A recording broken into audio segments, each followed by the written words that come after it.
Este podcast se presenta con el apoyo del Grupo Tecnoglass, el poder de la calidad. Diseñamos, fabricamos y comercializamos vidrios, ventanas y fachadas de calidad mundial. Más información en www.tecnoglass.com.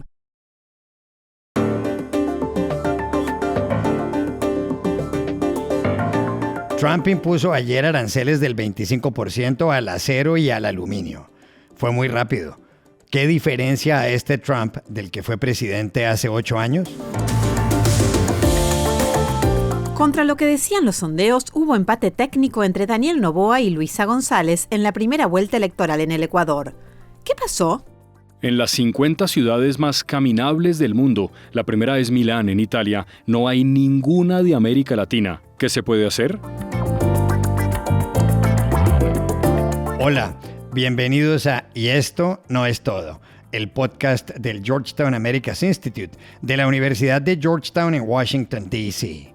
Soy Juan Carlos Iragorri, desde Madrid. Soy Paz Rodríguez Niel, desde Buenos Aires. Soy Jorge Espinosa y estoy en Bogotá. Es martes 11 de febrero y esto es todo lo que usted debería saber hoy.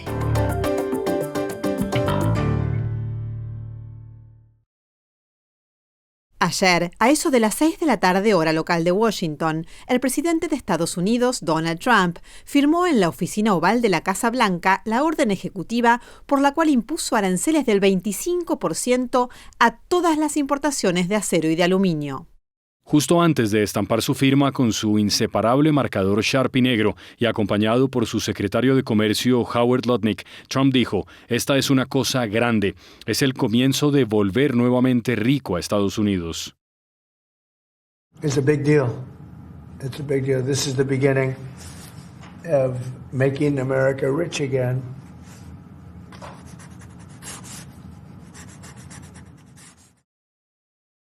El objetivo de Trump es estimular a las industrias nacionales del acero y del aluminio, pero la medida, claro, hará que los precios de los automóviles sufran un incremento.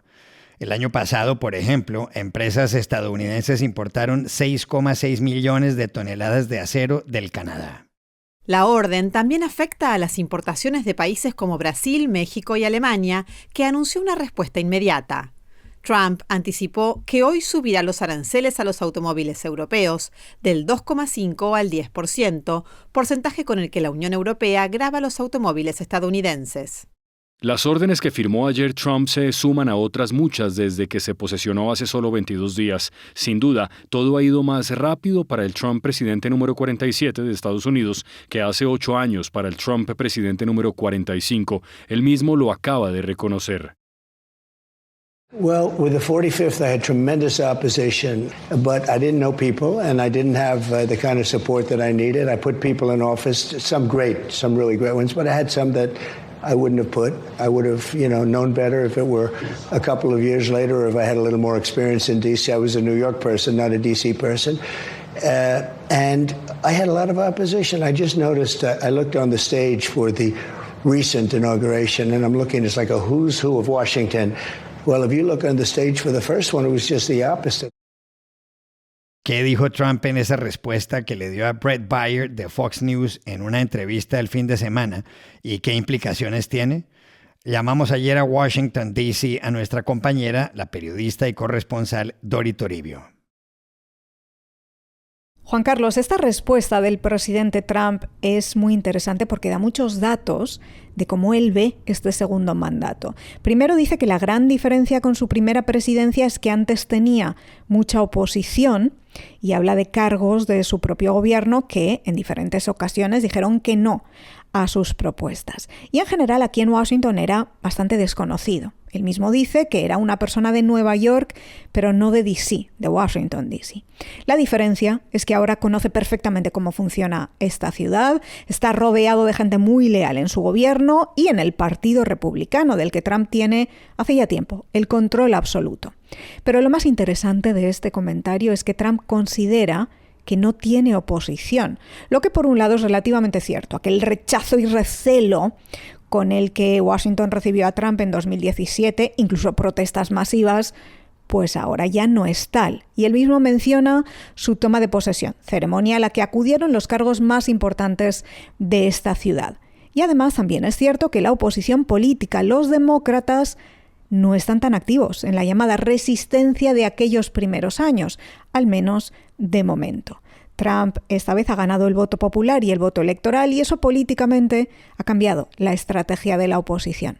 Pero después también hay un componente de percepción.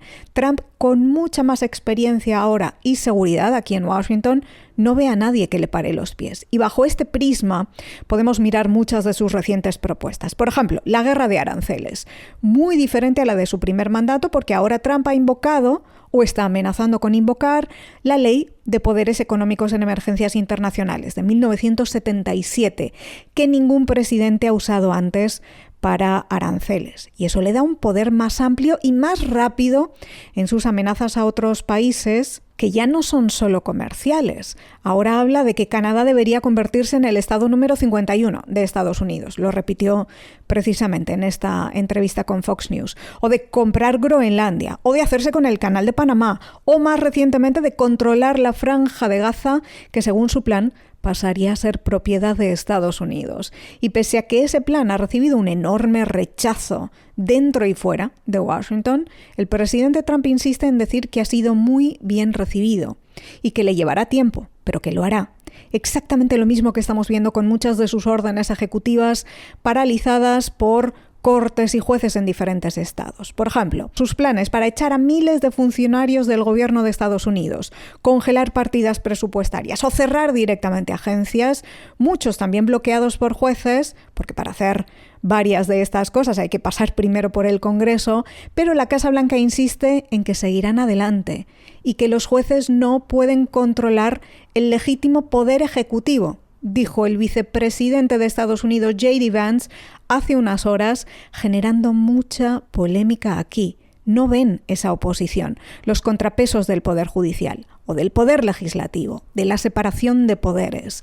Y este es el fondo del asunto, un presidente de Estados Unidos que esta vez trata de ampliar los límites del poder ejecutivo, algo que ya intentó antes, pero ahora sabe cómo hacerlo y está rodeado de un equipo que va a por ello en un camino que ven sin límites esta vez.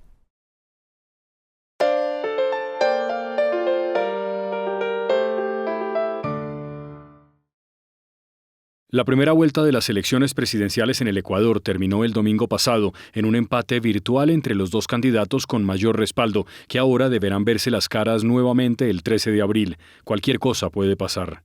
Ayer, al momento de grabar este podcast, cuando se habían contabilizado el 94% de los votos, el presidente Daniel Noboa había alcanzado el 44,22% del total, mientras que su adversaria, la correísta Luisa González, lograba el 43,88%. La diferencia era ínfima, del 0,34%.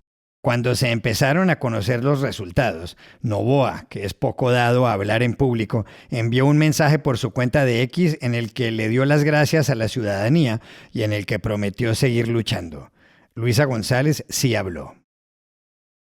Estamos casi en un empate técnico ya. En un empate técnico con una tendencia, que es lo más importante, a que nosotros vamos a seguir creciendo en votos y Daniel Noboa va a seguir bajando en votos. Noboa, hijo del hombre más rico del país, gobierna desde el 23 de noviembre de 2023, tras la renuncia de Guillermo Lasso, que era investigado por el Congreso. Lasso disolvió asimismo al Poder Legislativo con base en una figura constitucional que se llama muerte cruzada. Por otro lado, la elección el domingo para escoger a los 151 miembros de la Asamblea Nacional también mostraba ayer un cabeza a cabeza entre Acción Democrática Nacional, ADN, el partido de Noboa, y Revolución Ciudadana de Luisa González. ADN tenía 69 escaños y el correísmo 64. Pero fíjense en esto, la encuesta más reciente de Informe Confidencial sobre los comicios presidenciales le daba a Noboa el 49% del voto y a Luisa González el 37,7%. ¿Qué pasó entonces? Llamamos ayer a Guayaquil a la conocida periodista María Mercedes Cuesta. Lo que pasó es que las encuestas se equivocaron, definitivamente. Además, Históricamente hemos sabido que las encuestas a boca de urna, por lo regular, la gente que sale de un recinto electoral no dice la verdad. En este caso las encuestas se equivocaron, tanto las que favorecían a Noboa como las que favorecían a Luisa González con 6 puntos arriba del presidente. Definitivamente la Revolución Ciudadana tiene una fuerza rural muy, muy fuerte. Tiene gente, brigadas que van y buscan el voto casa por casa, puerta a puerta. Y eso es lo que ha sucedido y creo que las encuestas no lo midieron, sobre todo el voto rural. ¿Qué puede pasar ahora? Ahora hay que estar con los ojos muy abiertos y entender muy bien qué es lo que sucede y qué es lo que la gente quiere. La gente va a votar por el candidato que una a la nación. Tenemos un país tremendamente polarizado. La gente va a votar por el candidato que le dé soluciones inmediatas a sus problemas de seguridad, a sus problemas de salud, a los problemas de trabajo. Por ese candidato van a votar. En estos momentos, cualquier error le puede costar la candidatura al presidente Noboa. Es por eso que pienso yo, a mi criterio personal, que deben estar muy atentos y sobre todo deben cambiar totalmente de estrategia. Hay que ir a pelear el voto 1 a 1 y eso va a ser importante, poder recuperar la confianza de la gente, sobre todo la que votó en el caso de Leonidas Giza y en el caso de Andrea González, por una opción que no es ni Luisa ni Noboa. Hay que recuperar esos votos. Hay que poder convencerlos, también tenemos un número aproximadamente del 12% de ausentismo y también hay que convencer a esos electores de que vayan a votar, que es una buena idea de que vayan a votar y que tomen una decisión por el país.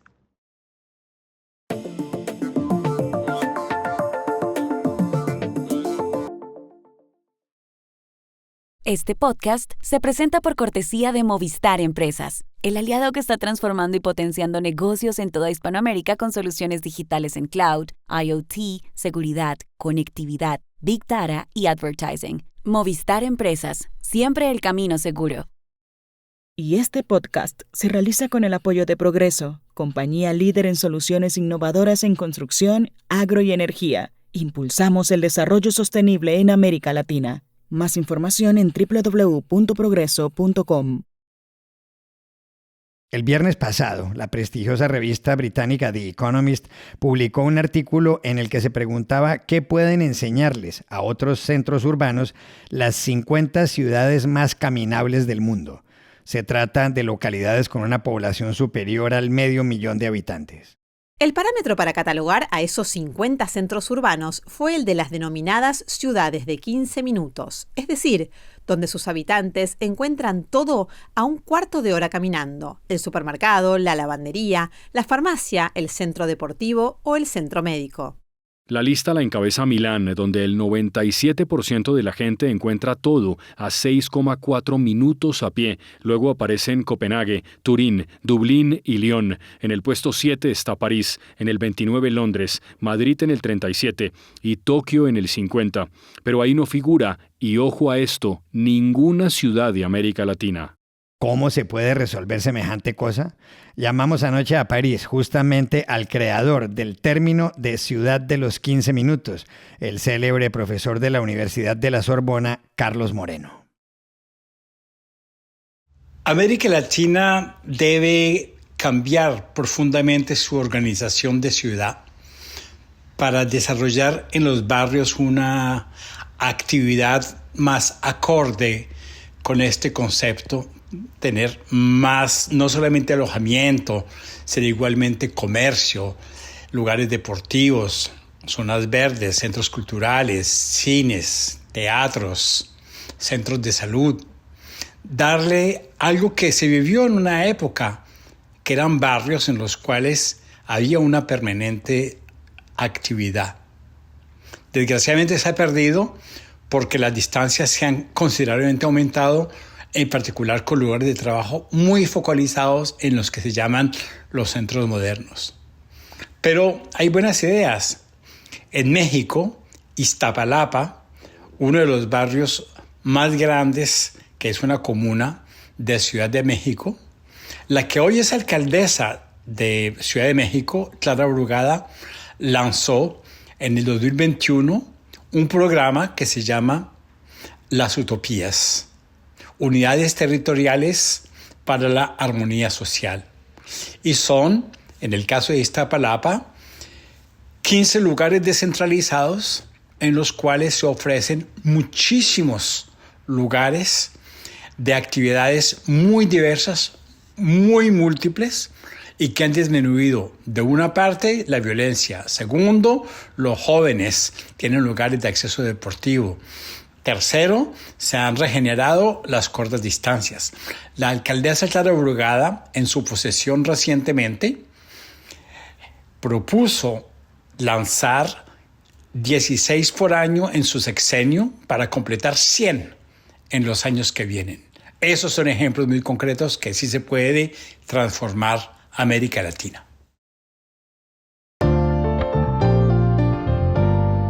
Y estas son otras cosas que usted también debería saber hoy. Aquí en Colombia, el presidente Gustavo Petro pidió el domingo en su cuenta de X la renuncia protocolaria de todos sus ministros. Petro confirmó que habrá cambios en el gabinete para lograr mayor cumplimiento en el programa ordenado por el pueblo. Horas antes, la ministra de Ambiente, Susana Muhammad, había renunciado de forma irrevocable. Tras el mensaje del mandatario, renunciaron también el ministro del Interior, Juan Fernando Cristo, y la ministra de Trabajo, Gloria Inés Ramírez, a pocos días del debate legislativo sobre el proyecto de reforma laboral. Aquí en Argentina, el presidente Javier Milei desvinculó ayer del gobierno de forma fulminante a 2 funcionarios. El primero fue Mariano de los Heros, director de la Administración Nacional de la Seguridad Social, ANSES, por haber declarado a la prensa que estaba trabajando en cambios al sistema de jubilación. El segundo caso fue el de Sonia Cavallo, embajadora ante la Organización de Estados Americanos, la OEA, en Washington, desvinculada debido a las críticas que su padre, Domingo Cavallo, célebre ministro de Economía en tiempos de Carlos Menem, ha lanzado contra las políticas de Milei. El Super Bowl, la final del fútbol americano en la que el domingo se impusieron 40-22 los Philadelphia Eagles sobre los Kansas City Chiefs, ha sido la de mayor número de televidentes de la historia. Un promedio de 126 millones de personas estuvieron delante de todo tipo de pantallas en el juego que se llevó a cabo en Caesars Superdome de New Orleans. También dieron buena cuenta de 1.450 millones de chicken wings o alitas de pollo y de 3.700 toneladas de guacamole. Y aquí termina Y esto no es todo, donde siempre habrá más. En la producción estuvo John F. Burnett. Y pueden suscribirse a este podcast en nuestro sitio web, y esto no es todo.georgetown.edu, seguirnos en nuestras cuentas de X y de Instagram, @y esto no es todo, y buscarnos en nuestro canal de YouTube. Gracias por oírnos. Chao, hasta la próxima.